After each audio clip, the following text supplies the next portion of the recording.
और 2 वर्ष पूरे होने पर सीएम योगी ने अपनी सरकार के 2 वर्ष पूरे होने पर आज एक प्रेस कॉन्फ्रेंस करके अपनी सरकार की उपलब्धियां गिनाई। इस दौरान उन्होंने विपक्ष पर भी प्रहार किया, निशाना साधा।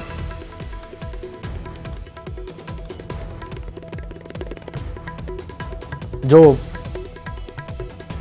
उपलब्धियां थी, जो उनके प्रहार थे विपक्ष पर, वो आपको दिखा रहे हैं। 2 सालों में प्रदेश में विकास का माहौल बना, ये उनका दावा था।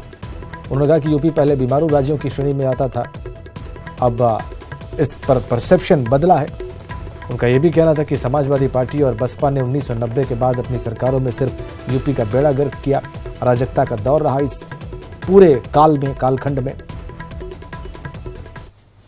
मुसलमानों को डरने की जरूरत नहीं है, किसी वर्ग को डरने की किसी को डरने की आवश्यकता नहीं। यही तो सुशासन है, जिसमें व्यक्ति, परिवार, जाति, मत और मजहब के आधार पर नहीं, शासन की योजनाएं गांव, गरीब, किसान, नौजवान और महिलाओं के आधार पर बन रही हैं। ये भेद नहीं किस परिवार का है, किस जाति का है, किस क्षेत्र का है, किस भाषा का है या किस मत और मजहब का है।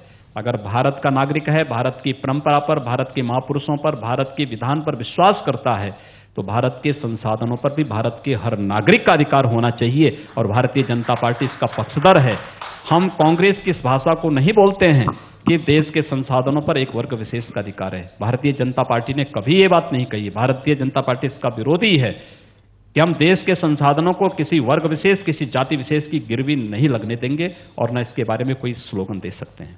भारतीय जनता पार्टी के लिए देश सर्वोपरि है, अन्य लोगों के लिए परिवार सर्वोपरि है। सपा, बसपा, कांग्रेस, इनके लिए अपना परिवार सर्वोपरि है। देश की कीमत पर ये लोग अपने परिवार को बढ़ावा देने का कार्य कर रहे हैं। राजनीति देश की कीमत पर कर रहे हैं और भारतीय जनता पार्टी देश के लिए राजनीति कर रही है। यही मुख्य अंतर है भारतीय जनता पार्टी और अन्य दलों में।